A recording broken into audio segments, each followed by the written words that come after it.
Alright, hello Intech Club and all adjacent members. Today welcome to the Intech Club podcast, our very first one for the day. Apologies if my voice sounds kind of echoey. It works out for the other two members here, Cole and Traven, but for me, my voice is very baritone. It just bounces off the room. Say hello, Cole and Traven. How are you guys doing Good today? morning, guys. It is Saturday, 2:18 p.m. We are in a storage closet right next to a mop and a broom. And we got Tekken running, so things aren't all bad. Yeah, perhaps it was a mistake. Perhaps it was a mistake to record in this Kmart closet, but We're living like Kanye. we get in, we fit in. So yeah, and then Traven has been so nice to provide us with Tekken. 5 is it? Yeah, I think I got 2 other games, but I don't know if we're gonna play those or not. Yeah, Cole and Traven are currently playing Tekken 5. I never introduced myself. Hello, it is your President, the Game Master. Today we're bringing to you our first episode of the Intech Club podcast. If things get a little bit off the rails and don't sound particularly cohesive, it is because it's our first episode and we still have not found our footing. So bear with us today. So how are you guys doing today? How are you guys? How's the Tekken? Whooping some ass. Do we have a script for today? We're just going right off into it. We have no script for today. Okay, perfect. Yeah, as it should be. I don't have very many things to monologue about. I think it took it all out of me last test podcast we did. Start off with the American healthcare system. I don't want to start off with the American healthcare system. So, if we start referencing the American healthcare system or anything adjacent, it's because yesterday after our Friday meeting, we were watching that South Park bit about the American healthcare system in a Sahida's parking lot. And I don't know how my life got to the point where I was watching South Park in a parking lot, but we're just not going to talk about the American healthcare system this time. Okay, careful on the microphone. If you heard, it's going to get a little bit rough and heavy in here if they're playing Tekken because they're. It's a very tight storage closet. Let me tell you, I'm shoulder to shoulder. Yeah, it's we're doing things. All right, so Traven, you wanted to talk about stuff, right? Yeah, I say for the idea of this first podcast, just to say how did we get here into InTech, or maybe start how do we get involved with technology in general. Yeah. So I guess you can start. Whoever wants to start. I guess I'm starting. Okay, put me on the spot here. How did I get into technology? So I guess first things first, for those of you first-time listeners, I hope you guys are InTech Club members, but if you aren't, welcome to the club. Hopefully you guys find a lot of interesting and prospective knowledge here. So, the InTech Club is basically, we're here and we're Broward College's Central Campus's tech club, and we provide services and such where we help students get into technology and make it less intimidating for everybody. We'll be a little bit careful with your controller taps. I don't know why we decided it would be a good idea for 2 people to play Tekken during the podcast. We're trying to segue into Twitch streaming. Yeah, we cannot Twitch stream and from Broward College's Wi-Fi. So I don't know if that's something. Maybe next time we'll record from Traven's laptop, and if you guys want to see this epic Tekken gameplay, let us know, and then maybe we'll just straight up start a Let's Play channel. Who knows? Yeah, we can have a discourse over gameplay. I think a lot of people are doing that. I suppose. Unless you have something to look at. Yeah, I guess that would be pretty cool. We're just gonna have a static image for this episode. So, yeah, this is for your listening pleasure. So, yeah. I'm your President Game Master, and I guess I got into technology. I started in 2019 for when I actually got into college, and I'm pretty sure I talked about this a little bit during one of our opening meetings. I wasn't necessarily... What the heck? They're demolishing the building outside. Yeah, there was a noise, and I was like, there was a noise that happened to me. They're actively demolishing the building that we're in, so our storage closet may collapse at some point during the stream. To break free from the bit a moment ago, we're currently at Central Campus's library in one of the top floors, and there's currently active construction going on. So if you hear stuff happening, that is why there's currently construction. So yeah, I got into technology not necessarily because I wanted to, but because one of those like degrees. You know, your parents are like, you gotta, you know, if you're gonna go to college, you gotta get a computer science degree because computer science is the cool hotness and is what's gonna secure you a job. So you go for computer science, and like I didn't know what else I wanted to go for. Like what could I have gone for? I could have gone for a business degree. Yeah, that sounds like something I want to do. So I went for, I just kind of started, and I guess I got my AS in software development because, you know, software seems pretty cool, programming and stuff. And I wasn't entirely into it. I very much didn't like the hardware portion of technology. Very not an IT guy. I don't want to work in, like, tech support. Do not slam the desk, please, gentlemen. I don't really like working in tech support and helping people with their tech problems, despite the fact that somehow I think I got a certification for IT specialization and support or something. Yeah, but it was also pretty weird because during the time where I didn't get my CompTIA A certification. I flunked that test, unfortunately. It happened during a very volatile. It has spiraled negative events in Suna's life after he failed that ComTIA certification. It happened during it. I'm gonna say that it happened during the time just before the COVID-19 pandemic in 2020. So like I'm give myself a little bit of leeway. Not a very good time in a lot of our lives. I'm allowed to be like, you know what? Maybe I don't have to pass this whole thing, but also just didn't like having to memorize all of the various hardwares and ports and stuff and RAMs and like cables, and it's not for me. I'm not a hardware guy. I do like software. What I really did like is I did like software development, so I got into like, you know, the first software course is like, what is it? It's not composition. It's intro to programming. So you start it in Python. So I rather enjoyed programming and stuff like that. And I just kind of, as I started getting into Python and then Java and HTML and then the programming language I like the most now is C and C++. It's just very satisfying and you're able to like do things and make stuff. And after I graduated with my AS in software development, I started going towards my bachelor's in immersive technology, which is like we're learning to make in Unity, and I'm starting to branch into game development, which is pretty neat because it bridges like my two passions between. I'm more of an artist at heart, so hopefully I can I like being able to make things with programming and being able to work in Unity and hopefully make video games, like I'm a software developer and not be broke. Which is unlikely because indie development is a labor of love, and then you don't make any money, and then you cry. But yeah, that's how I got into technology. Speaking of crying, Cole, would you like to talk about your experience in technology? What got you here? Of course. So I got my start around high school. I went to a technical high school, so I started learning residential and commercial electricity. I started as an electrician for a little bit, but coming out of school, they were paying me around like $8 an hour, and then I'd buy my own tools and drive to Miami every day. So that was a pain. So I ended up changing industries to the natural gas industry because it paid a little better for me at the time. And one day, I learned some of the basic principles on how electricity works.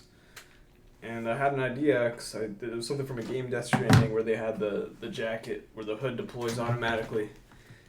I thought that was the coolest thing ever, so I went ahead and, recreated it. And, along the way, I started learning more about, how tech works, how hardware works, microcontrollers. And I made it happen, and that was kind of like the string on the ball of yarn that I kept pulling, and the rabbit hole got deeper. Eventually I said, yeah, maybe I can get more into this, so I started pursuing my degree in engineering technology, and right now I'm in the process of doing my bachelor's in electrical engineering. And that's it for me. I'm pulling on the ball of yarn and seeing where it goes. Gotcha. Well, you mentioned the joys that you've experienced trying to become an engineer. Yeah, you gotta love math, which I'm forcing myself to understand and coexist with. Right. So I don't know. So we'll get into the whole engineering thing because I do actually have some things to mention about that. But Traven, how did you get into technology? Serenade us. I guess to say is that for me, technology has always been part of my life pretty much ever since I was kind of born. At least the first facet of it being to gaming, pretty much. Speaking of which, we're playing right now. But for me, like honestly, I didn't necessarily thinking about doing technology. I was thinking for my career wise, I was like kind of fumbling with many different types of, I guess, venues, like being a psychiatrist, being maybe a journalist eventually, but like those like didn't really go through because honestly I didn't want to deal with the complications for both of them. So I decided like it's something I have some decent ideas to do. It's just working a computer. So technology was kind of being there, and then eventually want to become a game developer at least. But getting something like getting my AS in software development was a good way to at least have some basis of something to do in the realm of technology, and hopefully on the side I'll just play gaming as a hobby, similar to you. So that I also currently working my bachelor's in immersive tech. It's the closest thing I'm ever gonna get to game development. Yeah, that's true. I mean, you learn to work with Unity, and that's a pretty good start to work on in game development. And in case for any of the viewers, if we didn't make it evident, Traven and I are in the same bachelor's path for immersive technology, so we're kind of going down similar paths. And then Cole is an engineer, so he works with. Traven and I are more software. Cole is hardware, Yes. so he works with engineering and stuff, which is a good balance for us because I personally don't like hardware, so I'm glad to have someone else to do it for me. Very cool. So yeah, that's pretty much how we all got into technology and whatnot. And if you guys are listening at home, put down in the comments how you guys got into technology, because we want to hear from you guys. This is going to be a two-way stream. Eventually we might end up doing it on Discord, and then we'll get more Are we information. doing it live currently, or are we? No, we're not doing it live currently. This is just us. We're kind of like waffling and Gotcha. talking about stuff. But yeah, that's pretty cool. We're pretty much just trying to and we're all graduating at the end of this year, correct? Correct. Yes. Yeah. So I guess that's another topic we can talk about. Like, what are our plans after we finish our education and then we figure out what we're gonna do? What are you guys thinking? Well, I'm gonna go. Once I am employed now, but once I graduate, I'm gonna go where the market has the most opportunity. The good thing with electrical engineering is there's a significant amount of demand and not a lot of people willing to do it. So, there is, but there's a lot of demand for it. So I don't think it'll be too much of an issue finding employment. Yeah, because that is one of the things that we talked about before, is that the good thing about doing work that's kind of tedious and annoying is that nobody wants to do it. So if you're willing to do it, then there's always going to be job opportunities for you. If you're willing to do hard work that nobody wants to do, then that already weeds out the market for people who, just don't want to do. Yeah, I certainly don't want to do it, so, with more power to engineering, Cole. there's also just a very diverse range of applications you can apply it to. I think one of the degrees that you can really vary and stray off pretty far from what you learned with it. Just the core principles lie in math, and that can be, reconverted and reconstructed into fit a lot of different careers. Yeah. Do you have to deal with physics a lot? Yes. Yeah. I A know. lot of, more so electrical engineering, which I will be doing next, deals with a lot of theory. Gotcha. Yeah, because I remember, I don't know if anyone has, I don't know, because I mentioned, because we talk about stuff on and off, because we're human beings and we discuss things, but I don't know if anyone's ever heard what is it? I can't remember the guy's name, but he's a science guy who makes cool stick figure comics. He made the comic Every Major's Terrible. There we go. XKCD. Every Major's Terrible is a comic that is supposed to be sang to the tune of Modern Major General. Very funny bit. You can search it up on YouTube. One absolute bangers from it is CS will make each day a question of finding the missing clothes paren. Very true. CS majors, all we do all day is that we program and then we try to figure out where the heck that missing clothes paren is, and then we tear our hair out for it. It's awesome. Like other bangers of IT prepares you for a life of fighting PCs nonstop. Very true. Just clap your hands if you say wow, now that's relatable. That's straight at me. And then then there's another one for the wiki page for though physics seems to promise you a richer, fun like light career. The wiki page for physics major redirects to engineer, which is very true. Cole, how true do you think that is? Do you find that to be relatable? do you hear that and say, wow, now that's relatable? There's one thing I want to mention, because I know everyone listening is probably in tech in some sort, or STEM. And I really do think that's the best value proposition when you're, especially if you're paying out of pocket for college classes. I do think a lot of degrees, you don't get a lot of financial value out of. A lot of them, I think, you spend all the money, you invest the time, and then the salary you get paid for working in that industry isn't competitive with, you're going to get it's like almost entry level. So I do think the STEM is really the best value investment you can get with going to college. But I'm sure you guys in STEM already know that. Yeah, a lot of people are driven to it because they're told, like, if you want a decent career with job security, you go into STEM, because technology isn't going away. Like, it's only going to improve and like keep progressing. And right now the new hotness is AI, and tomorrow it'll be something different. So do we think AI is a bubble, or do we think that is going to be a permanent? Okay. We'll get into that. I don't think AI is a bubble. Like, here's the thing about technology is that, like, you'll experience some things in technology that are fads, that are just kind of here, and like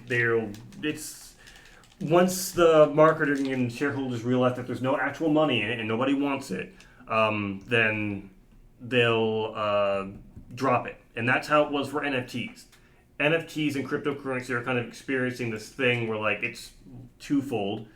One is that, like, in the terms of, like, NFTs, there weren't a whole lot of use for them. I think NFTs were obvious from the very beginning that wouldn't. It's not self-sustaining. Yeah, it's like, so NFTs don't really have a real use. They're just kind of shoehorned in this whole. I talked about Web3 at length for, like, immersive technologies and stuff like that.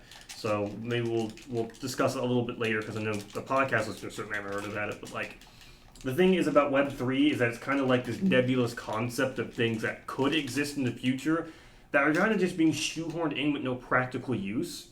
And the thing about cryptocurrency is that it was a very neat idea. Like, I had a Network Plus teacher who was, like, very interested and confident in cryptocurrency being the future. And, like, it made a lot of sense. Like, it was a decentralized currency that, like, people could use as sort of universal, and they had a lot of control over it.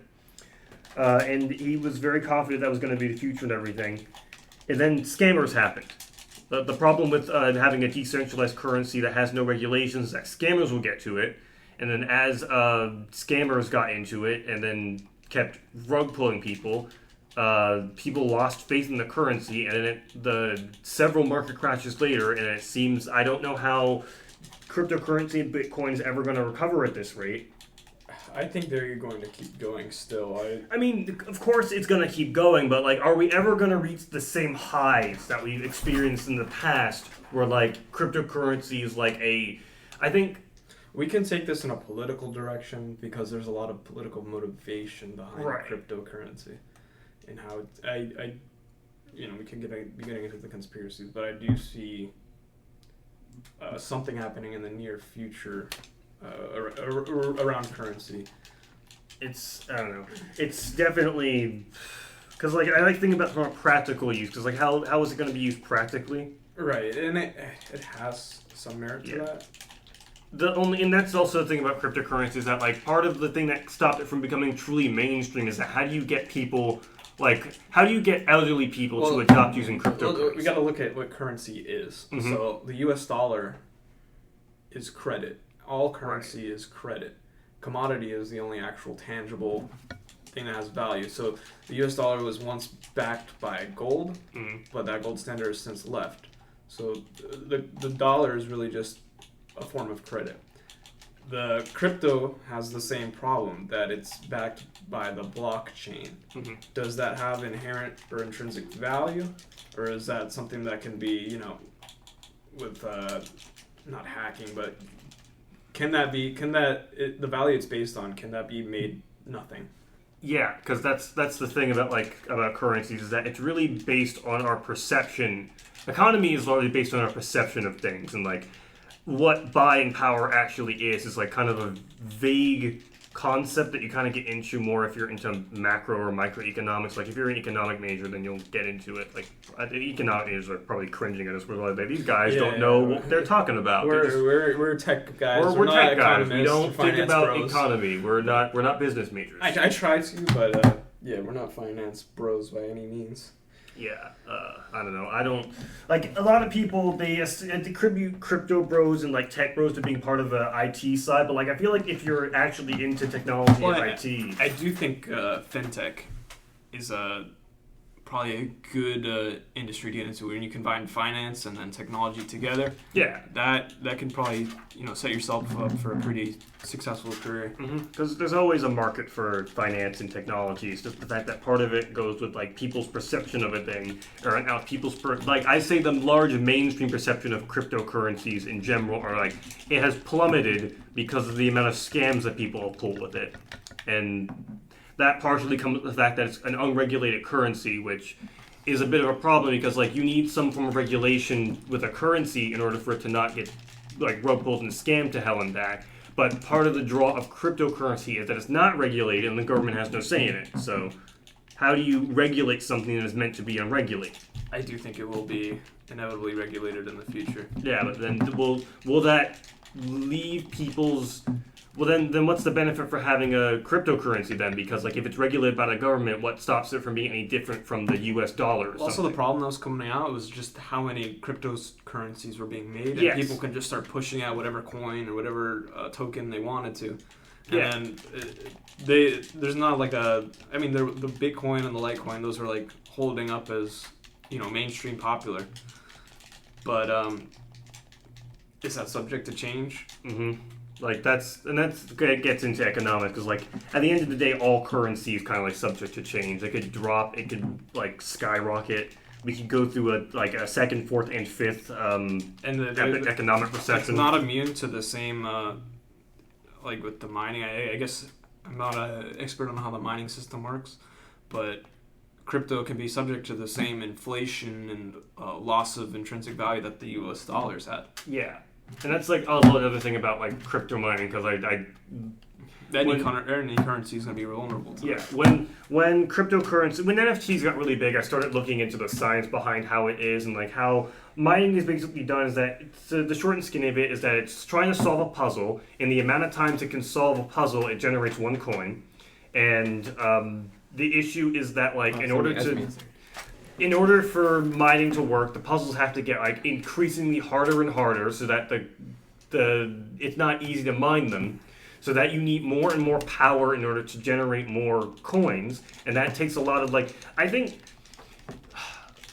it wasn't an electrical grid literally taken down because of crypto mining, because so much energy was being pulled into people trying to mine for coins that it took out an electrical grid. I can't recall if that was in Texas or something. I think it was a mixture of that and the fact that during a hurricane and or a snowstorm, where crypto mining was putting a significant drain on the electrical grid in Texas. So that, coupled with the fact that their infrastructure just wasn't good at the time. Yeah, and then everyone was scalping the GPUs and whatnot. Mm-hmm. Scalping is another good discussion, because I see that turning into a plague where everything now is just scalped. Yeah. And people don't really like that, so it's definitely going to affect the popularity for that as well. Mm-hmm. So it's just a whole thing, and I've never been a huge fan of cryptocurrencies and whatnot, because I know that's also a thing about me being kind of skeptical about a lot of new technology, because I've always been kind of skeptical about like stuff like generative AI and whatnot, is that I've seen the good that they can do, but I've also seen the bad that they can do. And like so far, I'm not optimistic that if we don't mitigate the bad stuff, then how. Well, are we making a Faustian bargain for like, yeah, there's good in it, but like if we don't mitigate the bad stuff, then like did we really achieve anything good? Like did we get a Faustian victory, or the means of achieving that victory were so bad it's like we didn't even win, you know? Even then, you can always make an argument for every type of technology that comes out to the public masses. I think everything starts with noble intentions, but over time it gets corrupted once people find ways to exploit it. Yeah, like that's also the thing about things not being regulated, because like there's always this concept like absolute power corrupts absolutely, you know, and if people are given unfettered power over the means that they provide, then it's going to attract people who want to do bad things with it, and then eventually those people who are exploiting the system are going to gain so much power that the people who like don't want to exploit it are pushed out of the market, and then they can't do anything. So it's just filled with people at the very top who are not very good. And then the new technology comes out, and everyone forgets about the other one, and then they're all jumping that- on board and the that- next thing. And that's just the cycle. Which gets back to AI, which like whether or not AI is considered a bubble. So it also depends on what you currently consider AI should be, because like on one hand, yes and no, it is a bubble, because right now we're experiencing this marketing push where AI is kind of a new marketing term where like everything's got AI. This is AI, that's AI, but like what exactly is AI? Because if we're thinking about like AI is just kind of like artificial intelligence, where like so computers themselves have been like kind of automated, and stuff that they can do is kind of like being AI, you know? AI has been like driving industries where like things can be automated, like production lines, just being able to automate things and telling computers, hey, do this thing for me. And like, you know, we program AIs all of the time. So AI has just been a part of technology for decades now. But the thing about it is now, the new hotness is generative AI. Having enough power and enough data to generate things seemingly out of thin air. And that's the new hotness that people are getting into. And I feel like this is just the natural progression of learning algorithms, is that we've generated so much data and we now have the technology to do so much with it. And then what exactly are we going to do in the future? I think now we're probably going to be, because I'm looking at look at the dawn of the internet, the dawn of like social media. Because it's new, I think we're in the golden age of what it is. Mm-hmm. Over time, it's going to become more regulated and more corrupted once people will exploit it more. So right now, when it's first coming out and it still has like the shine to it from being new, I think people are going to be most happy now with their perception of AI. And in the years to come, when people do exploit it, it's going to have a very negative perception. Mm-hmm. There's going to be a lot of harm done with AI. Right. And we're kind of seeing already the cracks of it, just as stuff like deepfakes, stuff like that. It's inevitably going to be regulated, I believe. Mm-hmm. And that's the thing. I also, because there are certainly a lot of myths that people are kind of getting into when it comes to AI. Because so for my Nat government course, I had to do like an initiative to kind of like, okay, this is the thing you're advocating for, because that's the thing about Nat government, is that she was kind of my teacher was trying to get us to understand exactly how the government works. Now the government works is that we have an initiative, a thing we want to do, and then we petition and work towards that goal. So my goal was for the regulation of generative AI, specifically in terms of like creative fields. And there were also a lot of people who were interested in AI and what exactly it can do for creativity. Like somebody was thinking about like, how can we use AI to generate like, you know, music and stuff for us. And the thing is that like there's sort of this myth and perception that when we generate something from AI, it's generating something from nothing. And that is never the case. There's never a single thing that you get something from nothing. That is impossible.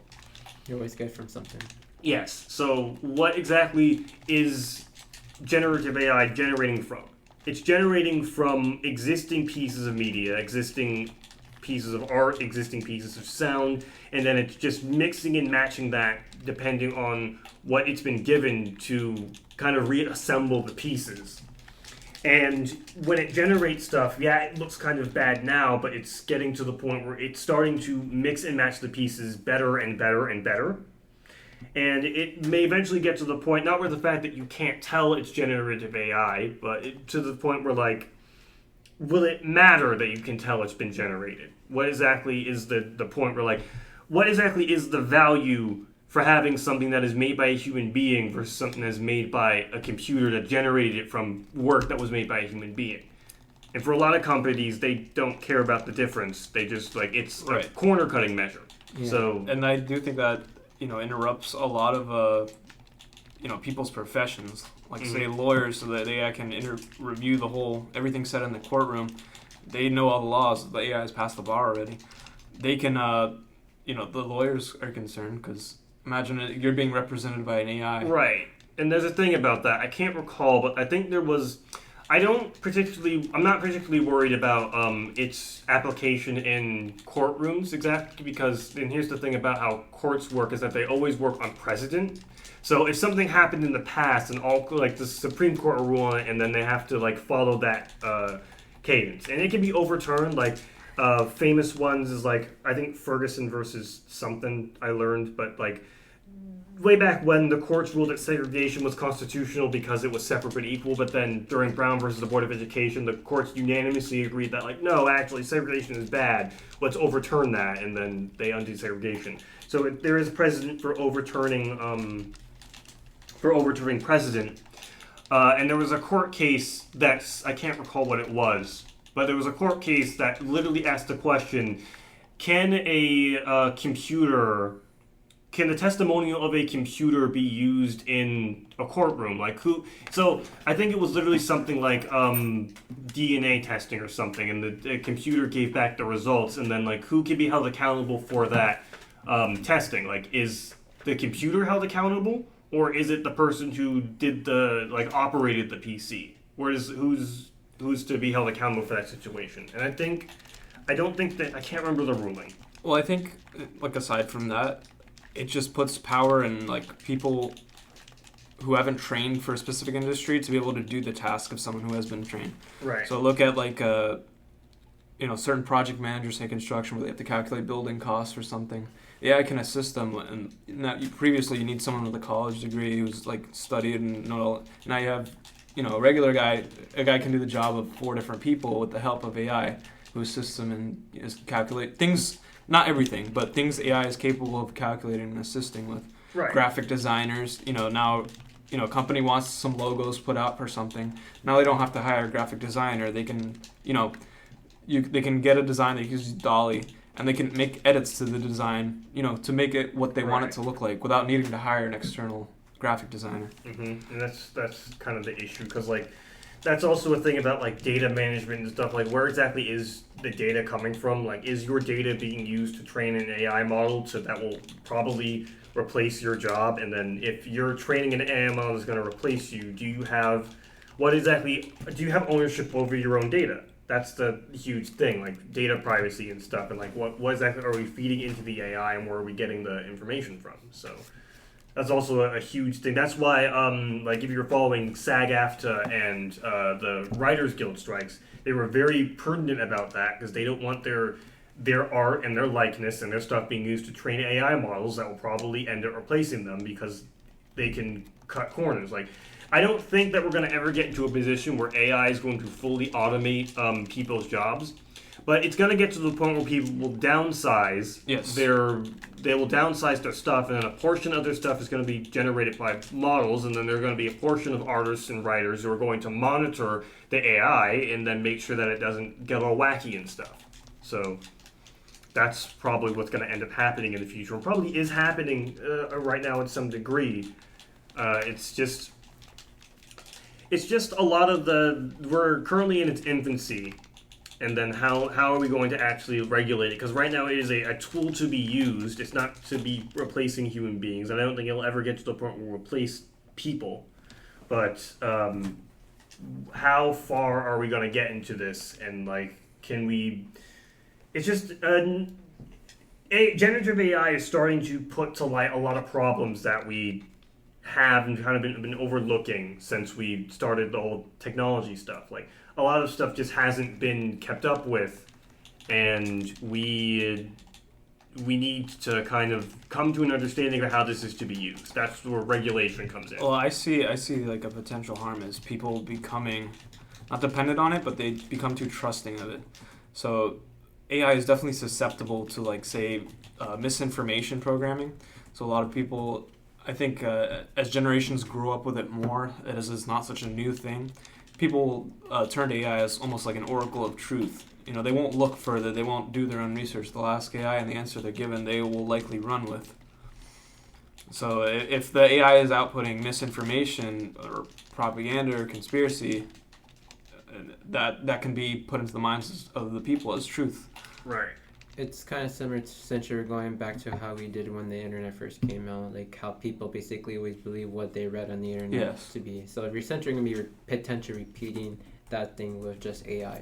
See, the internet, though, you can always have different opinions with, you know, your searches, and even though there was a lot of false information, you can vet it against different sources. This is almost like a central source of information and truth. People will, I think, as people grow up with it more and it becomes more normal and an integral part of their lives, they will stop, like, looking further and comparing with other opinions. They will just turn to the one AI voice that tells them what their answer is. Kind of like people did with the newspaper back then for the local news stuff. Right. It's kind of Precisely. You're treating it. Remember, that's essentially when you only have one source of information available, you kind of had to rely on that and try and make your own discernment.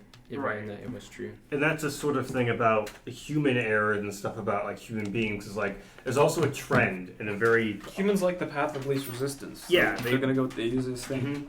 Because like, and this gets into a bunch of other things I want to talk about. One of which being that, like, there's a growing trend that, like, from, like, regardless of political spectrum, regardless of where you come from, people are losing faith and losing trust in, like, institutions and the government, and, like, people are basically just losing trust in the systems that we have in place, that they're working or not. Because a lot of, like, people, regardless of, like, where your background is, a lot of people are struggling at the moment. And if you're struggling, you're losing faith in the fact that the system is here to help you and protect you. So you're looking for alternative means. So you're losing faith in the news. You're losing faith in, like. Yeah, I think now, like, the statistics that are out, like, most people don't trust mainstream media, and everyone's retreating to, like, alternative and it's like media.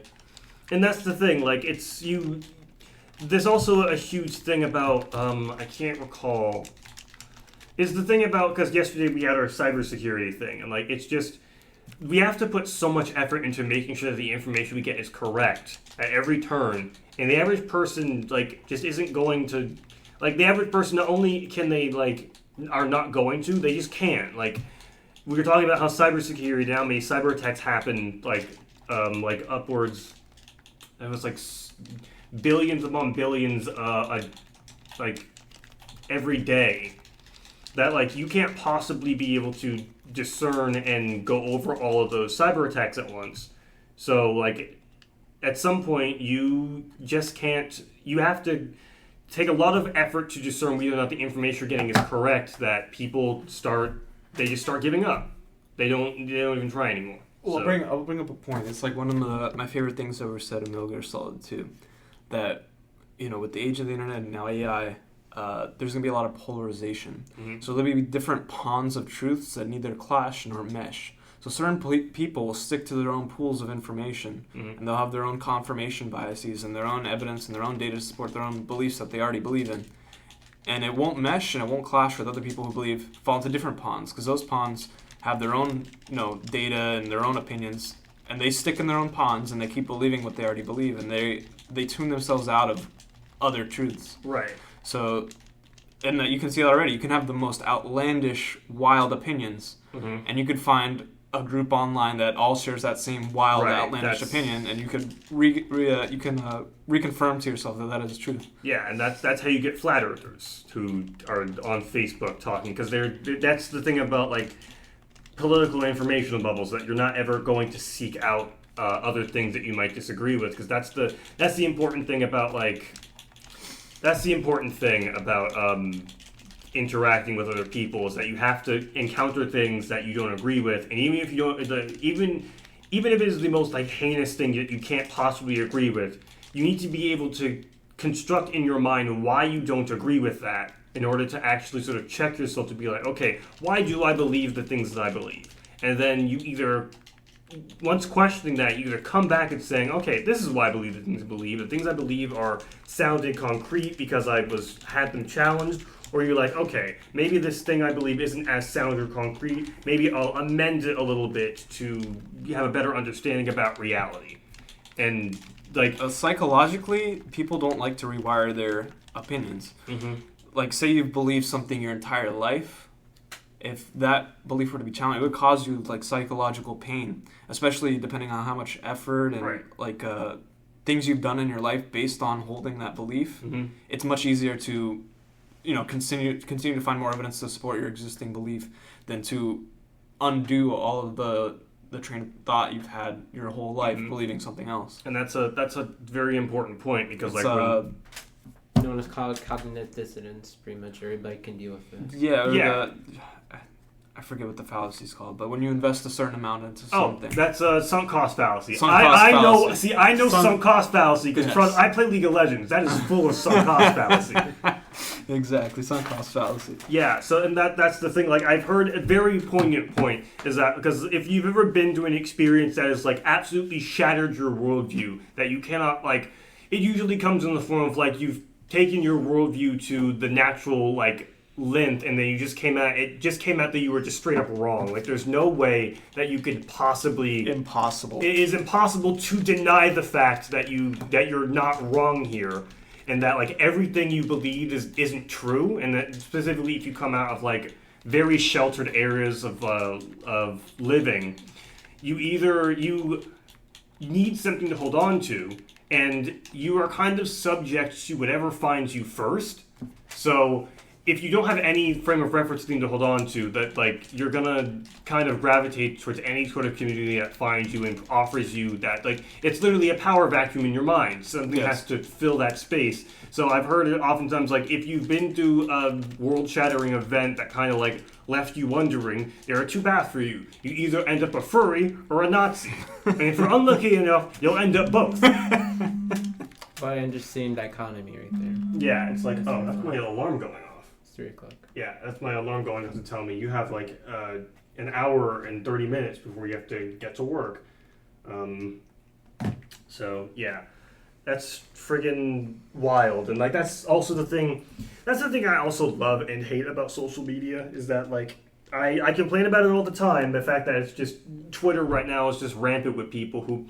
Like, I swear to God, Twitter is the only place where you'll see people, like, I have a PhD in this thing, I'm, like, a master at it, and you'll see people who, like, friggin', they'll just adamantly be able to argue with this person, and they're just wrong, they're not willing to accept it, like, I'm not willing to accept the fact that this professional knows what they're talking about, and I will argue with them to the day I die. Like, I know you can't always trust what people say in their bio, like, I have a PhD in this thing, like, you know, who would go on the internet and tell lies, but, like, at some point, you just have to, like, humble yourself to be like, okay, maybe this guy does know what they're talking about. Like, and that's the thing about statistics. And you can make statistics say whatever you want them to. Like, at the end of the day, they're just numbers.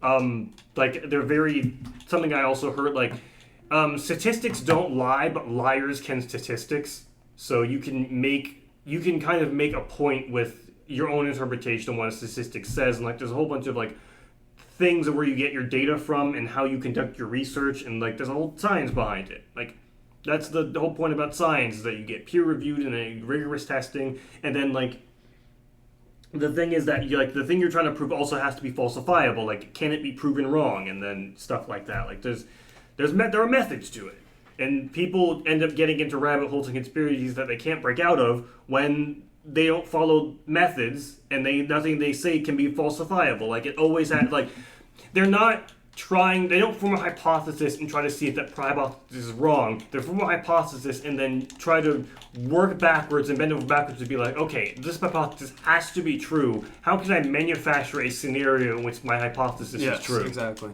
So that's why the only bit of advice I can give, and I know I'm just as susceptible as anyone else, but try to be as discerning as you can with your pursuit for truth. Right. Like, take time, if you believe something strongly, take time to hear the opposing side. Don't stick in your pool if you can. Try to jump around and be willing to have your opinions and perceptions changed.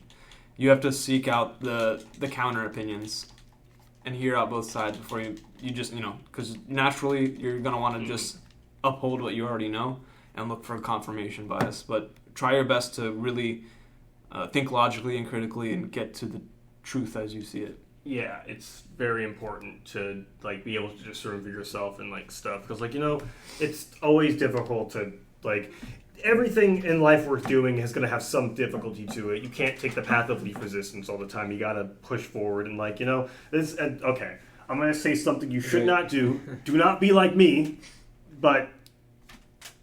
You should go on the internet and argue with racists. You should go on the internet and if you see someone saying something racist, you need to argue with that person immediately and be like, no, you are wrong. And then it requires you to then not just say no, you're wrong, but also Google things that support your claim, and then that's the whole thing. Like you'll eventually figure out that arguing is all about like being able to find evidence to support your claim, and then it requires you to like kind of fortify your own worldview or not, because like if you can't support your claim with evidence, then like maybe your evidence is maybe your claim is wrong.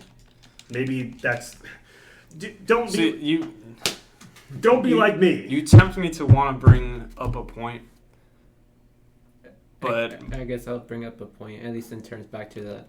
Honestly, that a lot of stuff in life is not necessarily just one side or the other. Right. It's really a lot more basically multifaceted, and really, and honestly, both sides of the argument could typically actually have some rights to it. Yeah. Honestly, there's always be things that maybe will be morally wrong, but it brings up to more how we view the world and stuff like that. Right. And understand that you have to understand where people come from and why they think the way they did. Because you can always see like, okay, yeah, I see why they're thinking this way, even if I don't necessarily agree with it. Yeah, that's a good point. Understand where their path of logic. Because some people just don't have any path of logic. Some people don't. But if there is, try to understand how they're getting to the conclusion that they're coming to. See if there's any merit in it at all. That is true, and there's also just the point of like sometimes it's also about like where their line of logic brings them and the things it causes them to do. Like sometimes it's like, okay, I can see the point in this, and then like, but then it jumps to sharp where just like, and this is why I think black people should be exterminated off the internet. That's okay.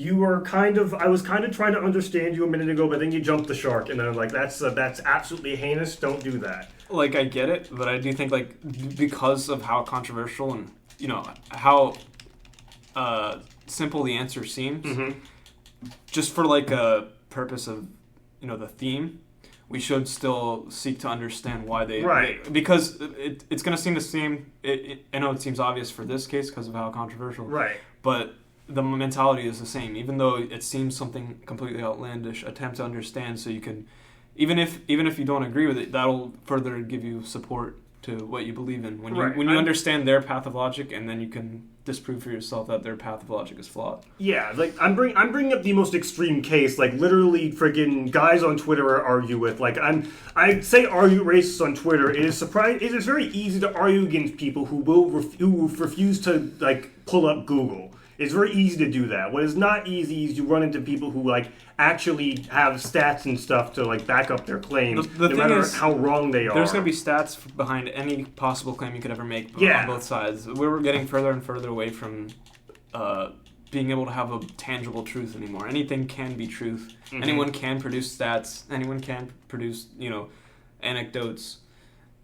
It's hard to really. Eventually, it's just become our own beliefs. Everything's going to be an opinion soon, I think. Yeah, and that's also the thing of like, we get kind of all up in the weeds about this as well. But at the end of the day, you also have to kind of like just go outside.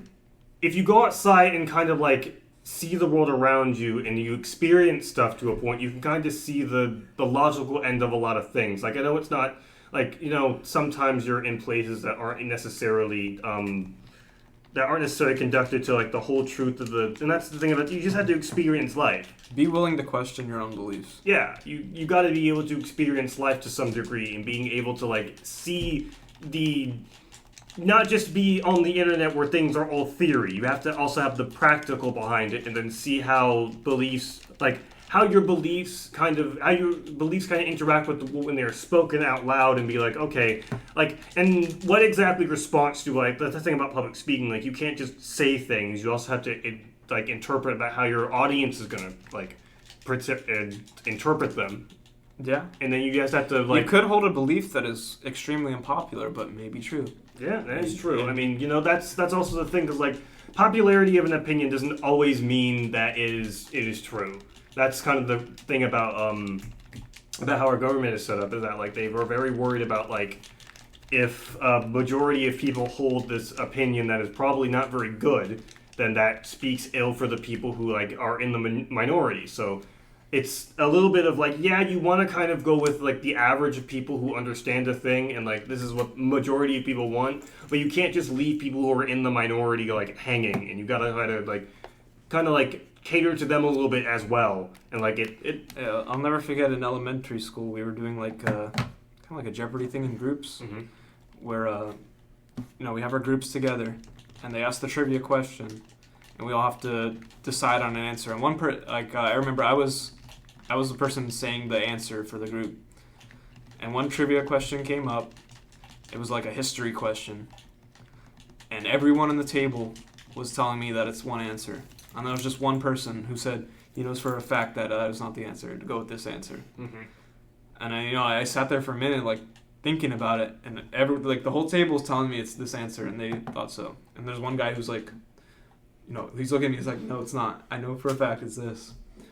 I took the popular answer, and that one guy who had his own different opinion, he was right.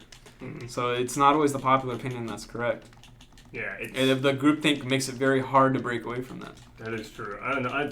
I don't want to get... We're kind of, like, monologuing on the same topic for a while, and I don't want to, like... That's also the thing about this stuff, is that it, like, kind of gets heavy. And I also want this to be sort of, like, lighthearted, and everybody can come together. Thought-provoking, yet kind of lighthearted, and everybody can, like, just have a nice conversation about it. But, like, at the end of the day, everything is subjective. You kind of have to, like, push and pull between your own beliefs and, like, take from one space to another, and then kind of, like, reevaluate where truth is. And, like, yeah, sometimes it's very easy to come to a conclusion that this thing is, like, obviously wrong. And, like, well, I wouldn't even go that far. Like, I don't know. I feel like sometimes it's just like, you know, sometimes it's very easy to... If you think it's easy and simple, maybe you just haven't heard enough of the other side yet. Yeah, but, like, it's not gonna be very easy to convince somebody to be like, yeah, like, I murdered this guy just because I wanted to. Just because I felt like it. Like, that instances is very rare, but, like, in certain situations, you'll come to... Talking more about, like, ideas. Yeah, ideas, but, like... Some ideas are just wrong. Like, the Earth just isn't flat. I'm sorry. Some ideas are just wrong no matter how many times you come across them. And, like, you are going to come across opinions like that where they're just straight up wrong. But, like, I would also like to encourage everybody to be, like, there are a lot of times when you come across normal people aren't going to, like, espouse information. Well, what is a normal person? Okay, fair enough. I believe the normal person is just the people we just see in person, pretty much for the most part. Yeah, but there's always that's the all crazy. dependent on your geographical that all location. falls apart the second you run into a flat earther. It doesn't matter though, because at the end of the day, is how many times you're gonna be seeing a flat Earth every time unless you go to a flat Earth convention? Like, you're not gonna be seeing it. Well, no, because what you're saying there is going with the popular opinion. I know it's going with the popular opinion, but I'm also going with just like friggin' NASA. We saw with our own two eyeballs. Yes, like, yeah. and then okay, we're but just. those same people will say NASA isn't real, and that was all a psyop.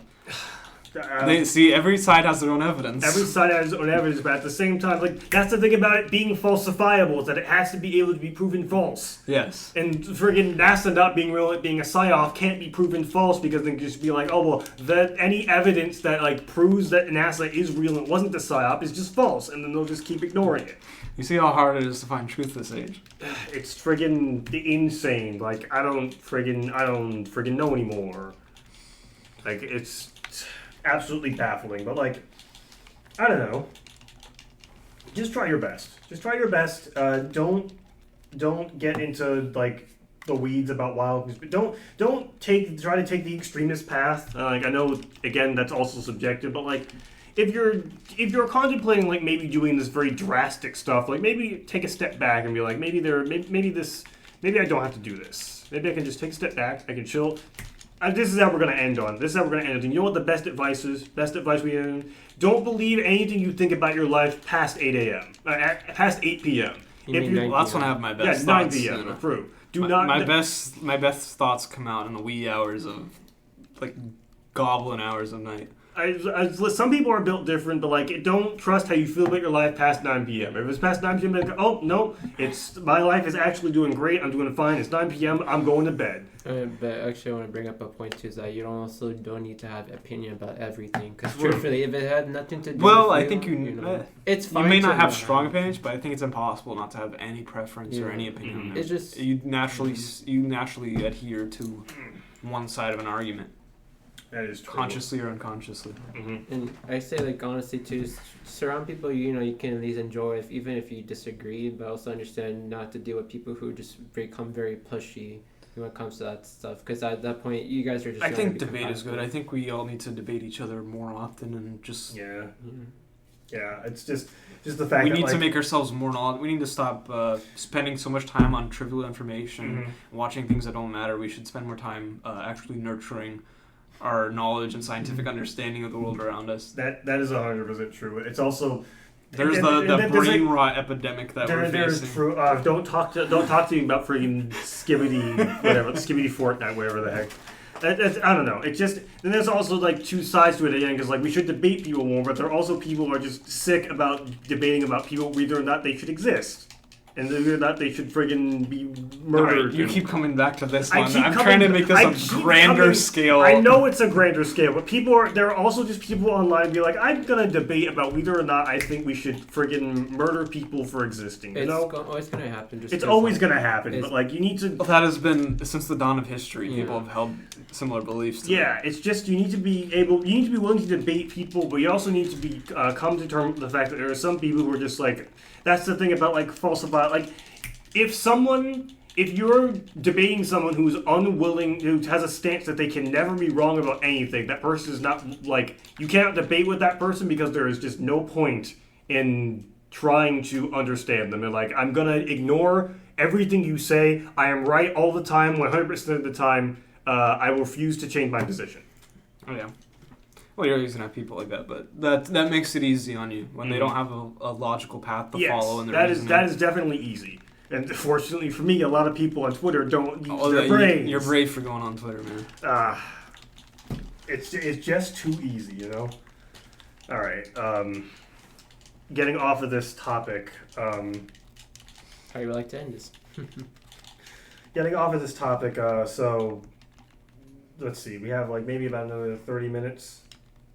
Into this podcast, how long have we been going? We've been going on for about 57 minutes. How long? Maybe we could ask the guy how long on average would they like the? Yeah. Do we want to do clean 1 hour time slot things, or do we want to do more than that? Well, clean 1 hour is pretty good. I just kind of want to take because I guess the sort of format is that we go through the intro, they talk about like we start waffling for like a decent amount of time, then we kind of end off with something like really. It takes a little bit of time to get us actually talking about something. Yeah, we start a little awkward in the beginning. Yeah, we gotta find something to waffle. And we are new to this. I've never.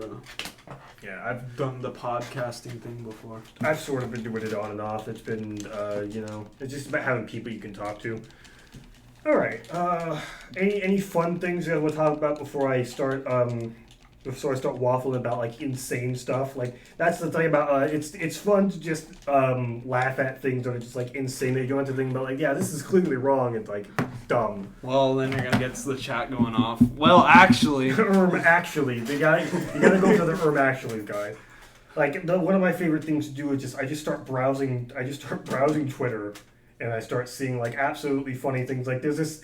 It's on my timeline right now is like this friggin' I'm gonna read it live. They're like, okay, absolute genius is on Reddit here. So this guy says in a post, I can't even tell where the suburb is from. Having to call the judge your honor is so cringy and dumb. Your honor, I mean, give me a frickin' break, dude. What else do I have to call you? Your highness? Do you want me to Okay, I can't say that. I've seriously seen courtrooms where they say, sir, and the judge is like, your honor, young man. Like, frig off. How much egotist you gotta be about this friggin' medieval title? It's all LARPing except I expect kids to do. Oh, Billy, you have me to call me Supreme Ruler Snorlax the Magic Wizard. Shut up. This guy's had enough of the court system.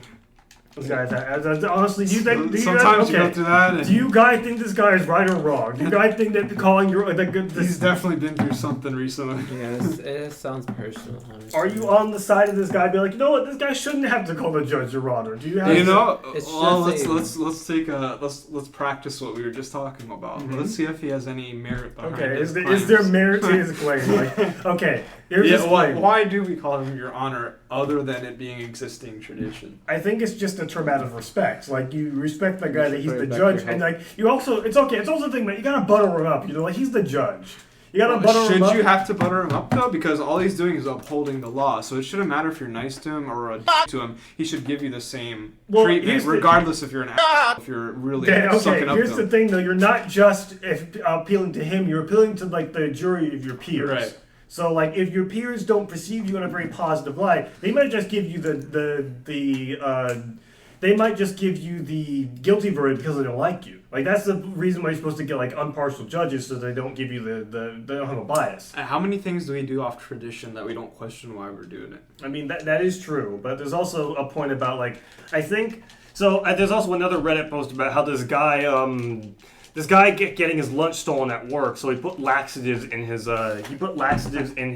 lunch that said "Do not eat, it's poison." And then the guy ate it, and then he like ate it and like poisoned. And he's like, "Okay, what's my legal defense for this? How am I? Can I be legally reprimanded for this?" And the verdict from Reddit so take it with a grain of salt is that yeah, this is legally reprehensible. Well, you're gonna find it very difficult to find a jury that's gonna rule like that's gonna rule that in favor of the guy who ate something that said "Eat poison, do not eat."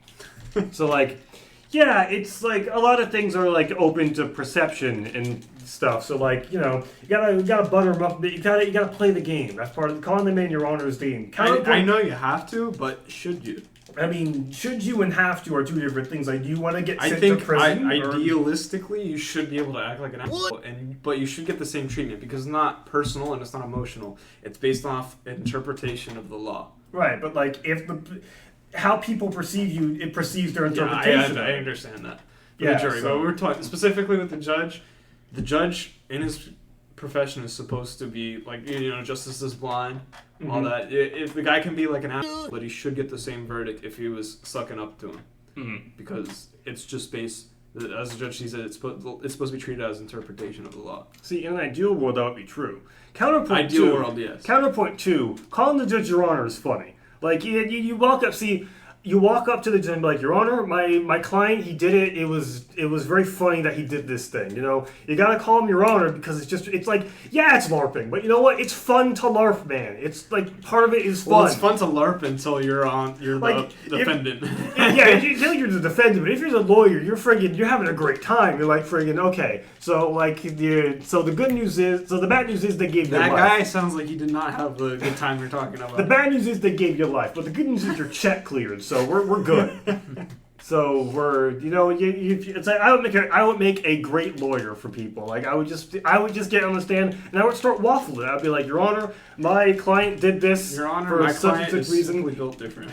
Your Honor, my client was actually based for doing this. The law does not prevent a man from being absolutely based.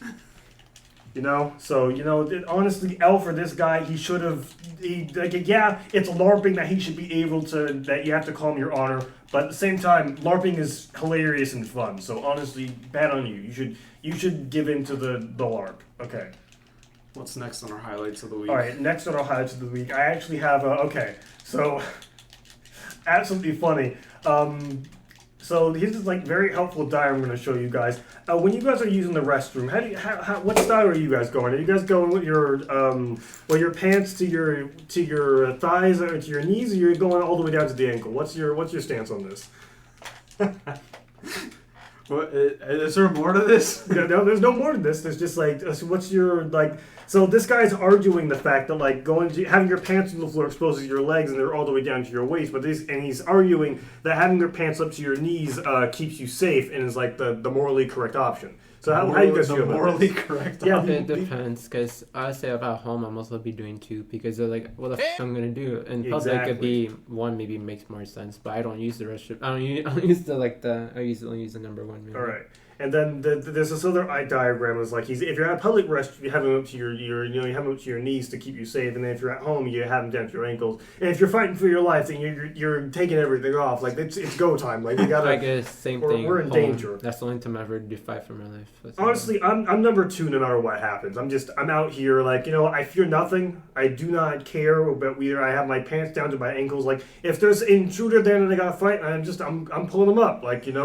I'm fighting, you see, the thing is, people are always afraid to get caught with their pants down. If you're afraid to get caught with your pants down, then you have to start training with your pants down so you're never afraid. You gotta be ready to fight under all situations. We're going off on a tangent here, I think. Okay, see, now this is where why is this guy yapping? See, now this is the good part of the podcast where we start yapping about things that aren't important. It's just fun to debate things that aren't, detrimental to our lives. It's... Yeah. Now, what stance do you think Goku would take? How do you think Goku's using the bathroom? Do you think he's a pants all the way to his ankles, kind of guy, or pants to his knees? How do you think Goku? How do you think? Hello, this is your president speaking with a message from the future. Due to recent developments in the U.S. legal system, my lawyer has advised me to not continue this joke. Shutting up. There's no way. They're not going to understand the context of that's There's no way that's how you end it. We have another highlight, please God. There's no way that we're going to get friggin' canceled about talking about redacted.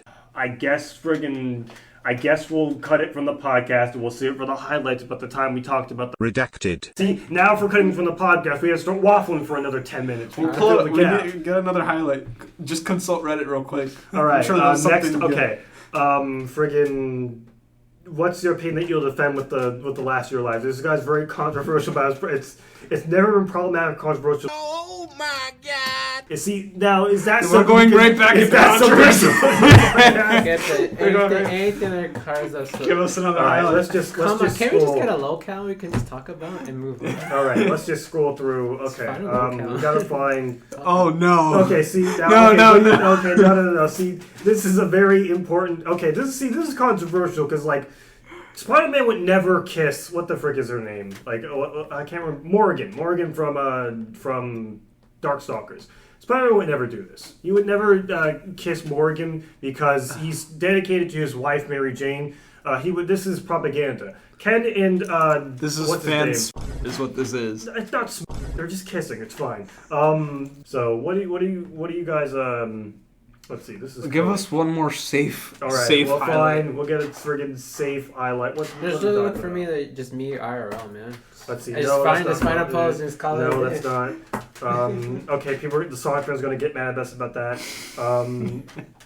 But maybe if you want to still do is maybe just talk about what we're gonna be doing next week. All right, fine. We'll talk about what we're gonna be doing next week. We could find one more decent highlight to close out. Yeah.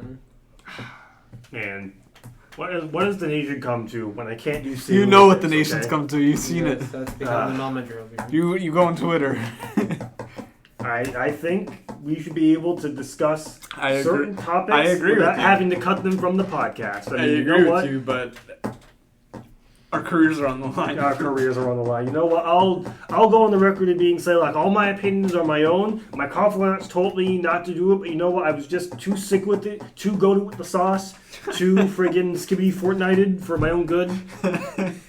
That's see you guys in the rifle squad. All right. So what do you guys want to close out? What are we gonna do next week? Is the LAN party? We're doing a LAN party next week. Yeah, Yes. we're doing on Halo Combat Evolved, the original version, not the Yeah, custom definitely come in edition. person for like the emotional conflict that will arise from. No, trust me, we'll get Smoke. friggin'. See, that's when it's gonna get truly political. People are gonna be. Listen, we get there and we're all gonna be saying slurs that nobody's ever. You haven't even heard of before. You're gonna be going up friggin' 1920s racism there. Even then, we can have enough Attention, for... attention. The library will be closed in 20 minutes. Oh, Please library's return closing. also Okay. 11 minutes at this time. Thank you. We're gonna have Did essentially... they hear us this whole time? No, that's one way. That's one way. Don't worry about it. We're at essentially 8 to 16 players. Essentially, at least we can have the minimum. The minimum will be just us 3. But if more can come, we can have you can do teams or just gonna keep it solo Slayer, whatever game modes we're gonna think about playing. Okay. So that's gonna be pretty fun. And I don't think we're gonna be doing anything online just because it's gonna be purely a LAN party for purposes. Okay. That's So- okay. So 'Cause- definitely come to that. Yeah, and then and I think the week afterwards, we're doing the piracy workshop, which got to work on. Are we gonna acquire? Cut this if we're not, but Little Caesars, and we have to get Mountain Dew to really tribute to the early 2000s gamer culture. The issue though is that we're doing it in the computer lab, and that's I don't think they're gonna allow us. We're gonna do it in the computer lab, so we might not get Little Caesars that day, but like I don't know, maybe we can probably get some. I mean, it's Halo LAN party. We gotta get some sort of It's more like Pizza. Doritos. Let's be honest, Doritos. we don't. Gamer fuel. Gamer fuel is okay. We'll figure out if we're gonna get food or not. I think if you ask, our higher ups, I don't think we're gonna be able to do that. Yeah, well, we can't have them in the room, but we can always go to room 106 to eat pizza. So maybe we Yeah, can have let's- them both open, but yeah. This is our discussion. We'll clip this part out. Narrator, he did not cut this out. yeah, no worries. Well, there's so much I gotta edit now. No, just say where we sat at the end. Like, So right, we're 2 minutes clipping ago. from A minute or 2 minutes ago. the toilet situation forward, and then we're coming back to discussing the LAN party. All right, fine. Friggin', these guys are making me cut out a very epic discussion. So, like, I guess you'll have to wait for the highlights in order to hear about the awesome discussion about stuff I can't talk about. Anyways, eventually, maybe for our last episode, we can put everything we just ever talked about that essentially has to be cut because of our cancellation. Just to say it's a parting gift. Their reputation is gonna be gone. All right. Well, the library is about to close, so I guess we should close out. Any closing remarks? Being evicted from our laundry closet. Yeah. Any closing remarks, guys? I say this was a fun, not necessarily our first podcast, but at least our first official one, and I hope to see how things go. Well, gauge interest if people don't care.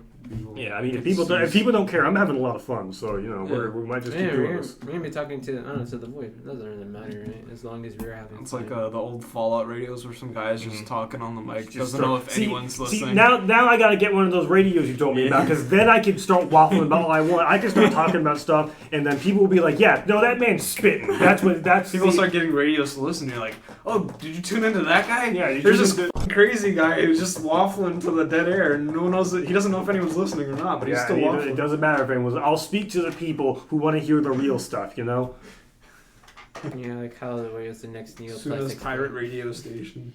All right. Well, I suppose we gotta get on out of here. All right. Listen, we can't. Okay, we gotta end the podcast. The library's closed. We're locked in here. We're gonna be here till tomorrow. So we'll clip everything from the toilet until now and just tell everybody good night. We'll have to friggin' cut around everything. We're gonna friggin' okay. Just cut off the last quarter of the show. All right, fine. Good night, everybody. I'm President Game Master 3000. You guys are. We're people.